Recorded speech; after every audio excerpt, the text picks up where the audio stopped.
No final da década de 1980, nos Estados Unidos, duas irmãs foram atormentadas por um criminoso. Trata-se de Danielle LaPlante, que, mesmo envolvido em uma situação bizarra como esta, conseguiu se superar e cometer um crime ainda mais brutal. Olá pessoal, bem-vindos de volta ao meu canal. Eu sou a Ingrid e hoje vou contar a história de Danielle LaPlante. Antes de começar, quero deixar um alerta importante sobre o conteúdo desse canal.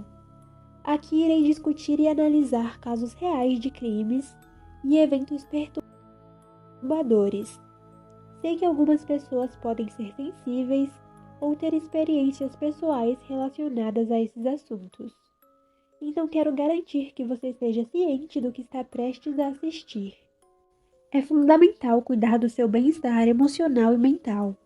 Caso você se sinta desconfortável durante o vídeo, recomendo que pare de assistir e busque apoio, conversando com alguém próximo, um profissional de saúde mental ou ligando para linhas de apoio específicas para esse tipo de situação. Agradeço sua compreensão. Se você está pronto para continuar, vamos lá. Na década de 1980, Townsend, Massachusetts, era uma cidade tranquila, com uma população de aproximadamente 7.000 habitantes. Durante esse período, a cidade era principalmente agrícola, com fazendas e áreas rurais dominando a paisagem. A comunidade era unida e os moradores se conheciam bem. No entanto, como em muitas pequenas cidades, também havia seus segredos sombrios e crimes ocultos.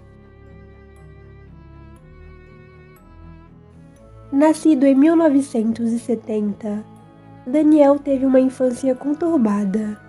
Ele sofreu abuso sexual e psicológico nas mãos de vários adultos. A vida de Danielle na escola não era nada fácil.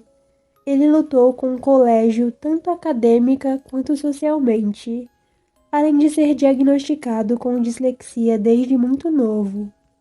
Ele tinha poucos amigos e seus colegas o achavam assustador e estranho. Na pré-adolescência, Danielle foi parar em um psiquiatra devido a seu comportamento anormal e má higiene. Ele foi diagnosticado com um transtorno de hiperatividade. O jovem passou a realizar pequenos furtos. Ele também movia objetos nas casas das pessoas, de forma que ficasse óbvio que alguém havia entrado em sua propriedade. Em 1986, Danielle deu início a uma série de eventos pelos quais ele seria para sempre conhecido. Ele tinha a mesma idade de Danielle. Eles começaram a conversar por telefone. Ele disse que era um menino bonito, atlético, loiro e educado que morava na área. Depois de vários telefonemas, decidiram marcar um encontro. Quando Danielle chegou, ele se deparou com um menino desgrenhado, fedido e sem nenhuma característica atraente, mas ainda assim ficou uma hora com ele. Foi durante esse encontro que Danielle descobriu que Annie havia perdido recentemente a mãe para o câncer. O rapaz ficou muito interessado pelos detalhes da morte da mulher. Parecia que ele estava obcecado por esse assunto, e ficou a questionando sobre como ela se sentia no momento em que morreu e o quanto ela sofreu. Após o encontro, Annie não quis manter contato com Danielle, porém, ele não iria sair da sua vida tão fácil assim. Uma noite, Annie e sua irmã tentaram entrar em contato com sua falecida mãe, realizando uma sessão espírita em seu porão. Na mesma noite, as irmãs ouviram batidas nas paredes enquanto dormiam. As duas falaram com a força invisível como se estivessem conversando com a mãe mais uma vez. Elas fizeram perguntas ao espírito, que respondia com pancadas na parede. Isso continuou por várias noites até que as batidas se tornaram tão frequentes que perturbavam o sono das meninas. Com o tempo, Os objetos da casa começaram a desaparecer ou mudar de lugar. Eventualmente, as irmãs acreditaram que estavam sendo assombradas por um demônio maligno e não pelo espírito de sua mãe, como originalmente acreditavam. O pai das meninas acreditava que eram as próprias filhas que estavam causando o estrago. Ele achava um absurdo essa história de fantasmas. Uma noite, as batidas recomeçaram. Porém, parecia que os ruídos não vinham das paredes, mas do porão. Armadas com uma faca de cozinha, as duas garotas foram até o local. Elas avistaram uma frase escrita em vermelho sangue na parede do porão.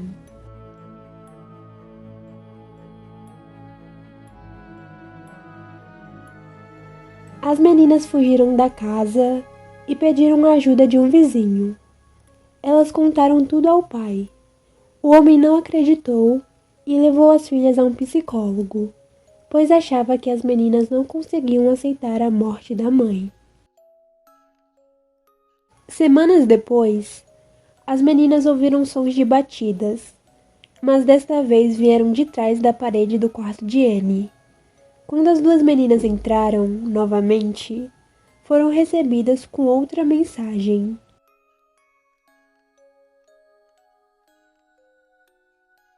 O pai delas ainda não acreditava. As meninas ligaram da casa de um vizinho pedindo que ele voltasse para casa e os três foram juntos até o quarto. Porém, quando o pai entrou na casa, ele percebeu que havia mais confusão do que seu vizinho e as meninas haviam alegado anteriormente. Então ficou evidente que alguém estava dentro de casa quando a família e o vizinho estavam reunidos em outro lugar. O pai entrou sozinho no quarto de Annie. Lá, havia outra mensagem pintada na parede.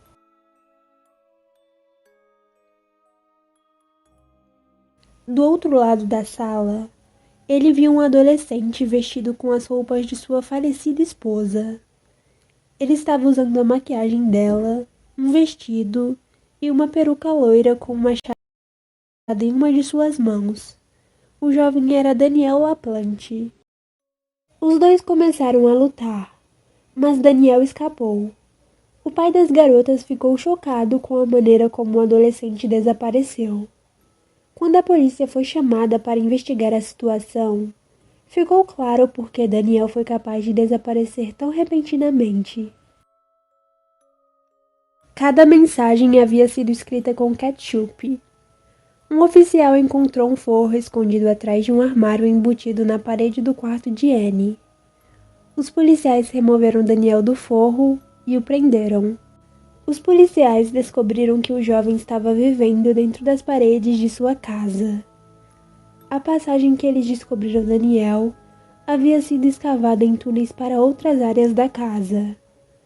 Havia vários buracos espalhados pela casa para que Daniel pudesse observar Annie em qualquer aposento em que ela estivesse.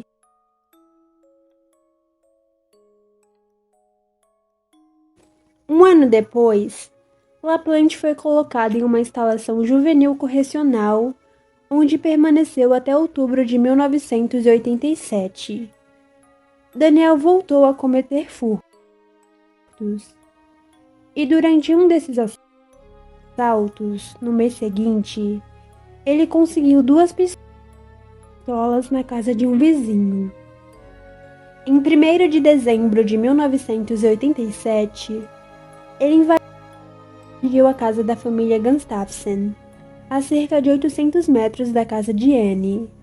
Lá, Daniel foi recebido pela grávida Priscila e seus 2 filhos pequenos, Abigail e William. O marido de Priscila, Andrew Gustafsson, estava trabalhando quando Daniel invadiu a casa e, ao retornar, teve a visão mais traumática de sua vida.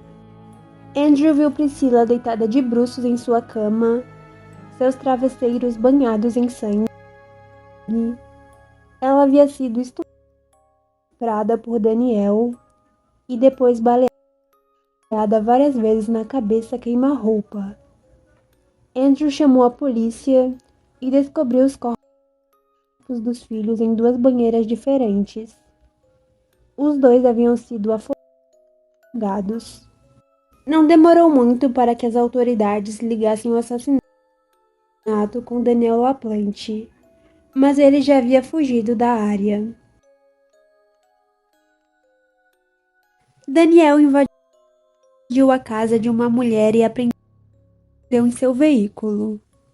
A mulher escapou, mas Daniel foi descoberto por alguém que tinha visto sua fotografia no jornal. Ele foi pego escondido em uma lixeira 2 dias após o crime.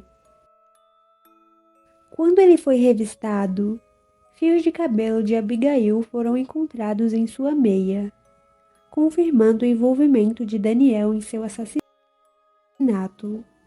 1 ano depois, LaPlante foi condenado a 3 penas de prisão perpétua pelo assassinato da família Gustafson. Desde sua prisão, LaPlante mostrou pouco remorso por suas ações. Ele alegou que o sistema judicial violou seus direitos religiosos, pois ele era supostamente um satanista praticante.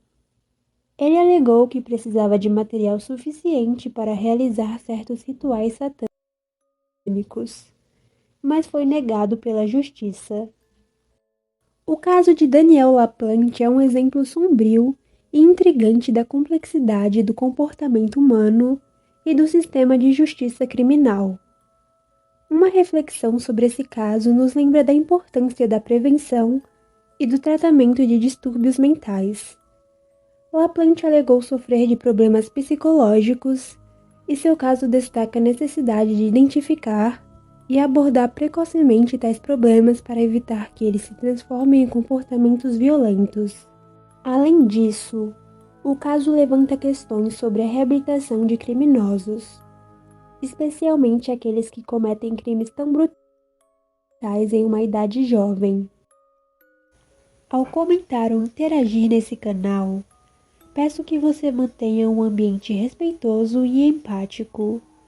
Lembre-se de que esses eventos afetam pessoas reais e suas famílias. Então evite fazer comentários insensíveis ou ofensivos. O objetivo desse canal é fornecer informações, análises e discussões relacionadas a casos de crimes reais. Não apoio ou glorifico nenhum tipo de atividade criminosa. Meu foco está na busca e compreensão e no aprendizado sobre esses eventos, visando contribuir para a conscientização e segurança da sociedade. Te encontro no próximo vídeo.